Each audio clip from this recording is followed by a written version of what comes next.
Hi there, everyone, and welcome to The Daily Gardener, a podcast about gardening, botanical history, and literature. I'm your host, Jennifer Ebling, and today is September 20th. Today we celebrate a German botanist, an American botanist, an explorer, and an English poet and novelist. We'll hear an excerpt about the change in seasons, and we grow that garden library today with a book that challenges us to see trees in a new way with profound understanding, respect, and intelligence. And then we'll wrap things up with the birthday of a beloved American poet and his humorous poem about gardening. Well, I don't know about you, but I had the busiest weekend. It was jam-packed with all kinds of things.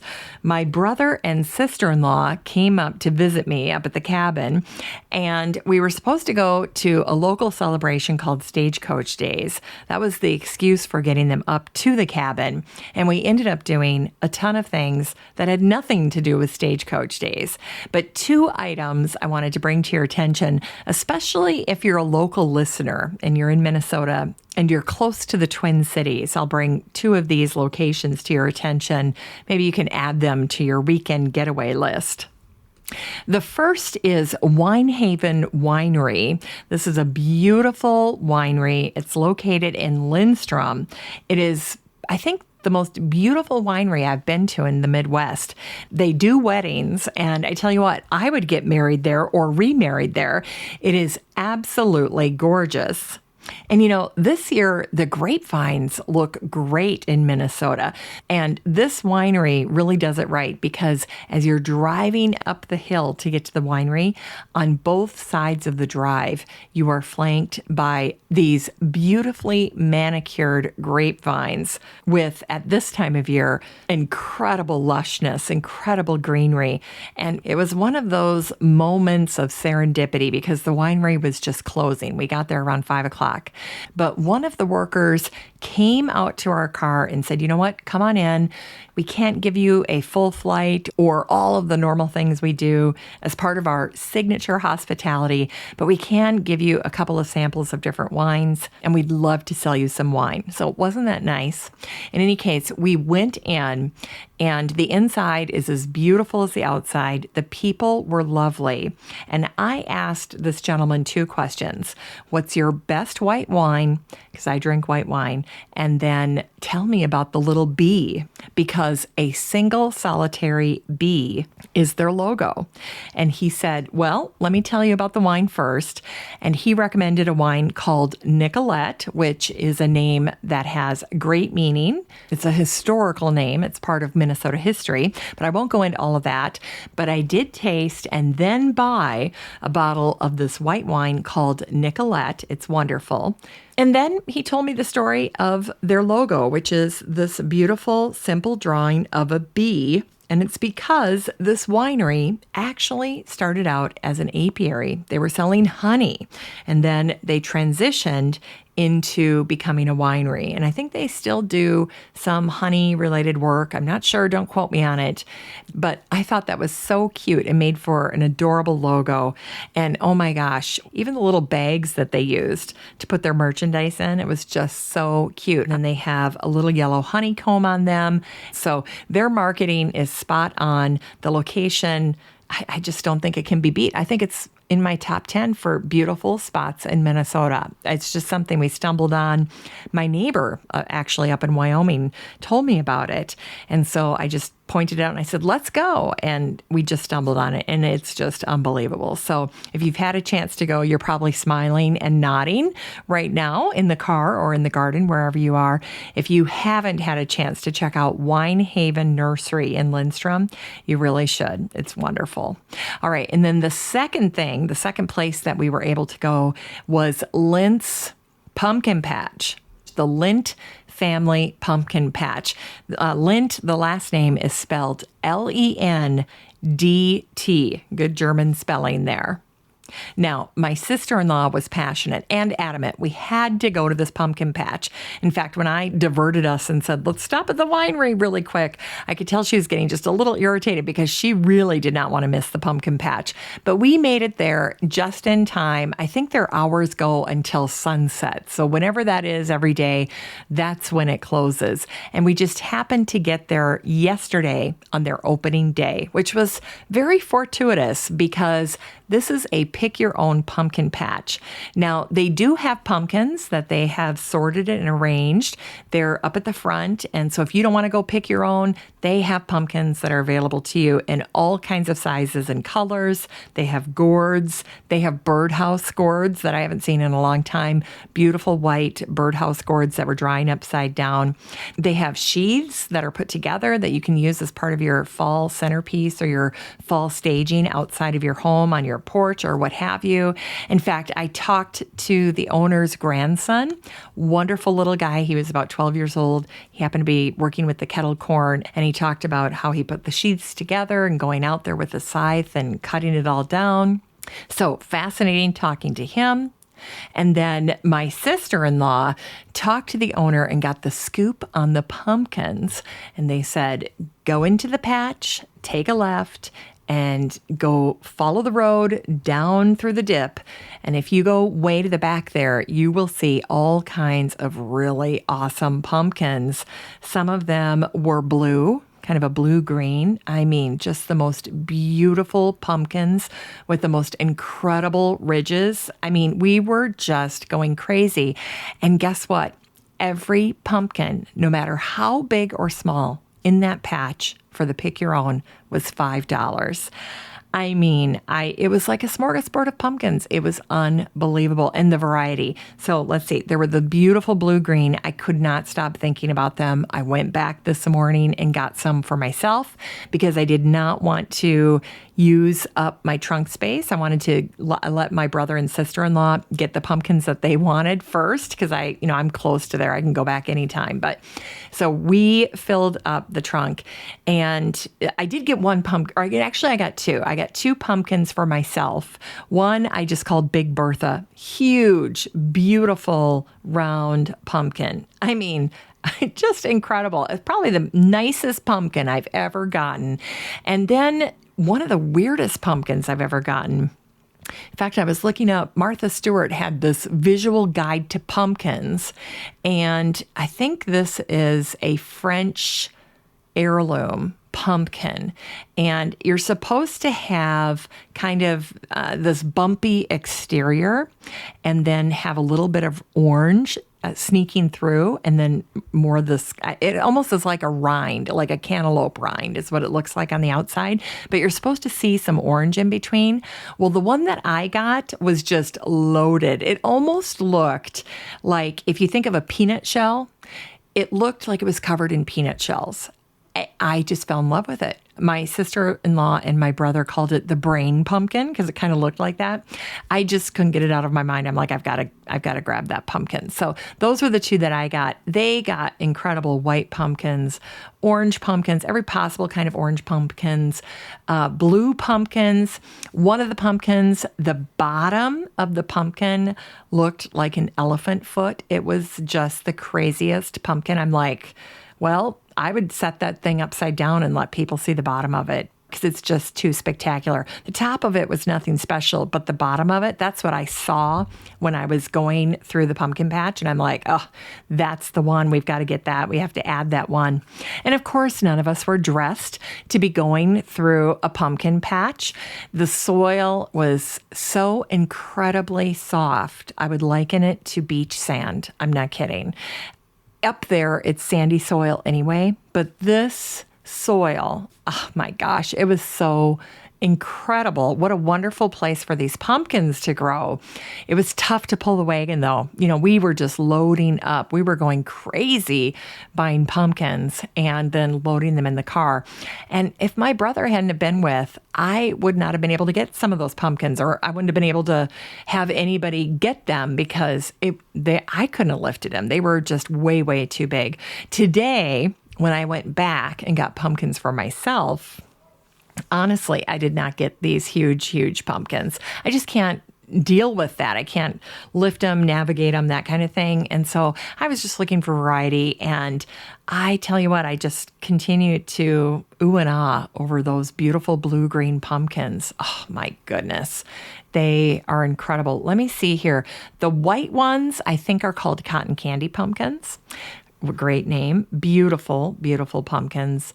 The blue-green ones, I'm not sure of the variety there. On this little article that's posted on the Martha Stewart website, she says that some of the blue pumpkins of note, the varieties are named Blue Max, the Kaboka, the Kakai, which is popular in Japan, and then the Blue Lakota, which has an oblate spheroid shape.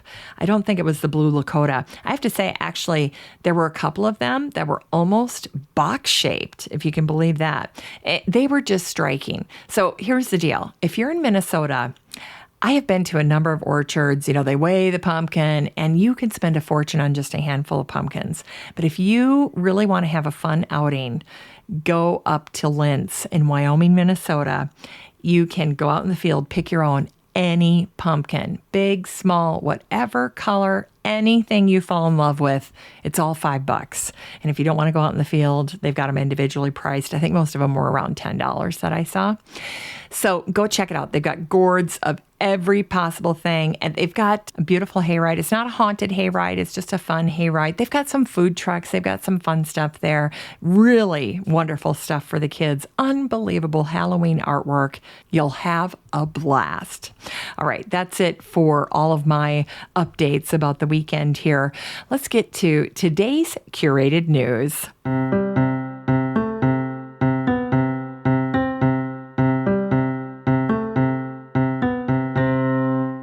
Today's curated news comes to us from the Royal Botanic Garden in Sydney, and this is a little article about the history of Sydney's Spring Walk. And apparently it is Australia's oldest continuous horticultural display. It's been on display for 163 years. It offers a variety of colors, flowers, and scents. And it's the garden that greets visitors every spring. Well, one of the fascinating little nuggets of history that gets shared in this article, and there are a ton of them, by the way, so this is a really fun read, but I just wanted to pluck this one out. I'll read you this, and then you can check it out for yourself. It says, in her 1943 satire, Ride on Stranger, Kylie Tennant wrote of an azalea-obsessed character who went with a trowel to the Botanic Gardens and, with the help of a fellow azalea lover, a priest with a big umbrella, had pinned down several shoots with hairpins until they rooted, and again, with the help of his ally in the big umbrella, had dug those furtive treasures from the ground and carried them away under his coat. Fun little excerpt. Anyway, if you would like to read this amazing article from the Royal Botanic Garden in Sydney, I've shared it in the Facebook group for the show. You can find it there. If you're not in the group, you can always join. Just search for the Daily Gardener Community, where you'd search for a friend in Facebook and then request to join. Be sure to answer the questions so that you can get into the group and I can make sure you're not a robot or a scammer. And if you're already in the group and you want to find this quickly, all you have to do is head on up to the very, very top. You'll see a little magnifying glass. You can click that and do any kind of search. You can search for the word Sydney, and this post will pop right up. All right, it's time for today's botanical history.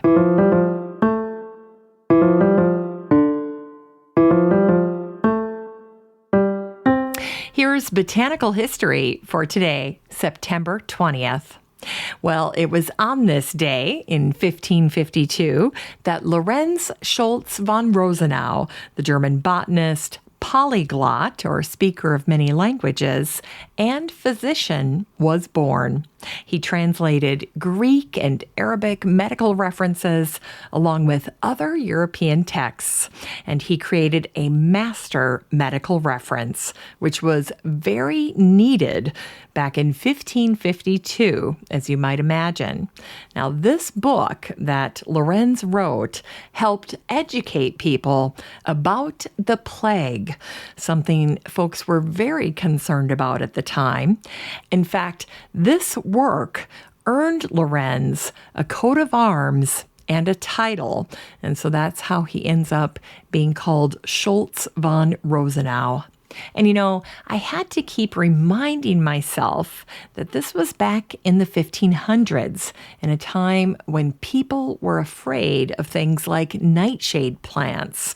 And yet here we have Lorenz growing potatoes.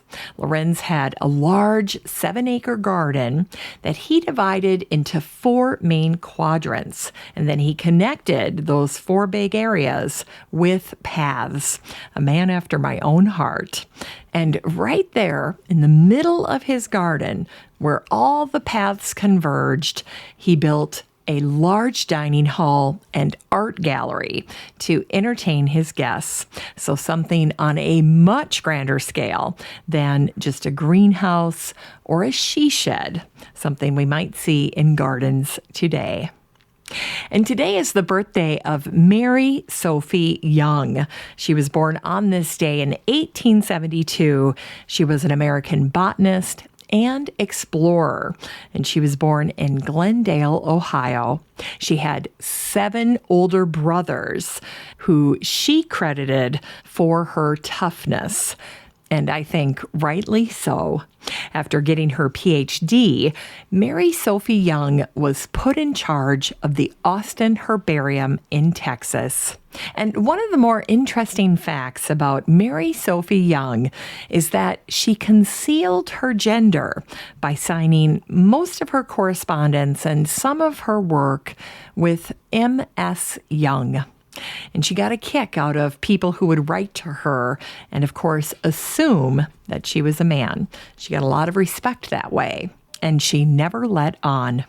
Now, during her career, she fell in love with botanizing in West Texas, and her work actually helped create a flora of Texas. On a 1914 trip, she wrote in her journal the following words: "It's about 5 o'clock now. The lonely time is beginning. The air is very transparent and very still, and everything glistens. There is something of that uncanny feeling of the consciousness of inanimate things." And today we wish a happy heavenly birthday to Florence Margaret Smith, who went by the pen name Stevie Smith. She was an English poet and novelist, and she was born on this day in 1902. Florence was recognized for her poetry. She won the Queen's Gold Medal for poetry for her work. Her life inspired a play called Stevie by Hugh Whitmore, and it was adapted into a film starring Glenda Jackson. Stevie once wrote, "Nothing is more wistful than the scent of lilac, nor more robust than its woody stalk. For we must remember that it is a tree as well as a flower. We must try not to forget this." It's time for today's Unearthed Words.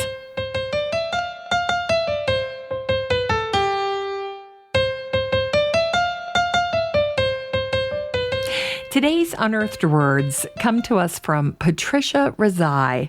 This is an excerpt from her book, Submerged in a Garden of Lust. July let me go with the sea. She stood there, handing me over to the future. I seemed farther than ever before. July, she watched me die under the arms of August. September lived in harmony. She took me by the hand and gave me one more chance. October, and a century of life.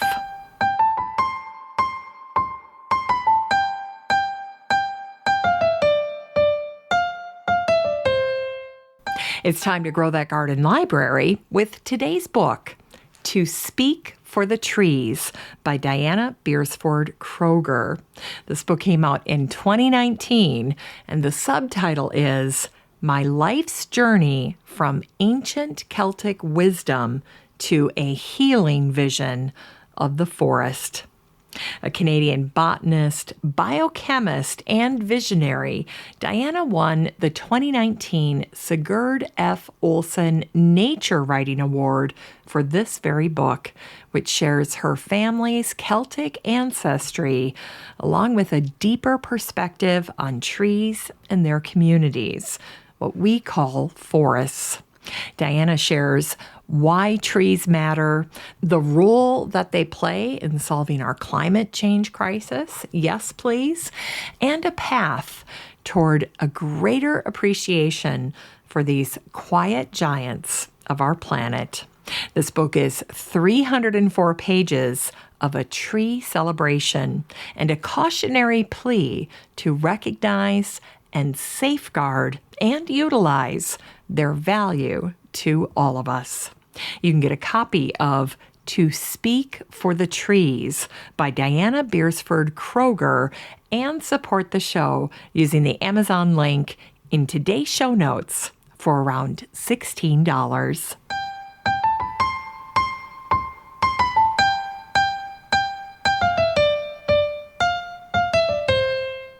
Finally, here's something sweet to revive the little botanic spark in your heart. Well, I've shared this before on the show, but it is a sentimental favorite of mine, and I'm doing it again today. Today is the birthday of Edgar Albert Guest. He was the British-American writer, columnist, and poet, and he was born on this day, September 20th, in 1881. Thanks to his happy, hopeful poetry, Edgar was beloved, and he became known as the people's poet during the first half of the 20th century. Now, this poem that I'm going to read to you today, I'm not going to read just an excerpt. I'm going to read the entire thing. It's one of my favorite poems. It's perfect for gardeners, and it's called To Plant a Garden. And it goes like this. If your purse no longer bulges and you've lost your golden treasure, if at times you think you're lonely, and if hungry grown for pleasure, don't sit by your hearth and grumble. Don't let mind and spirit harden. If it's thrills of joy you wish for, get to work and plant a garden. If it's drama that you sigh for, plant a garden and you'll get it. You will know the thrill of battle, fighting foes that will beset it. If you long for entertainment and for pageantry most glowing, plant a garden, and this summer, spend your time with green things growing. If it's comradeship you sight for, learn the fellowship of daisies. You will come to know your neighbor by the blossoms that he raises. If you'd get away from boredom and find new delights to look for, learn the joy of budding pansies, which you've kept a special nook for. If you ever think of dying and you fear to wake tomorrow, plant a garden. It'll cure you of your melancholy sorrow. Once you've learned to know peonies, petunias, and roses, you will find every morning some new happiness discloses. Thanks for listening to The Daily Gardener. And remember, for a happy, healthy life, garden every day. The Daily Gardener is produced in lovely Maple Grove and Wyoming, Minnesota. If you want to read today's show notes, just head on over to thedailygardener.org. And while you're there, be sure to sign up for my free Friday newsletter. And don't forget that you have a standing invitation to join the free Facebook group for listeners of the show. Just search for Daily Gardener Community the next time you're on Facebook and request to join. Last but not least, you can always get in touch by emailing me at jennifer@thedailygardener.org. I'm your host, Jennifer Ebling, and as always, have a great day in the garden, and we'll see you tomorrow.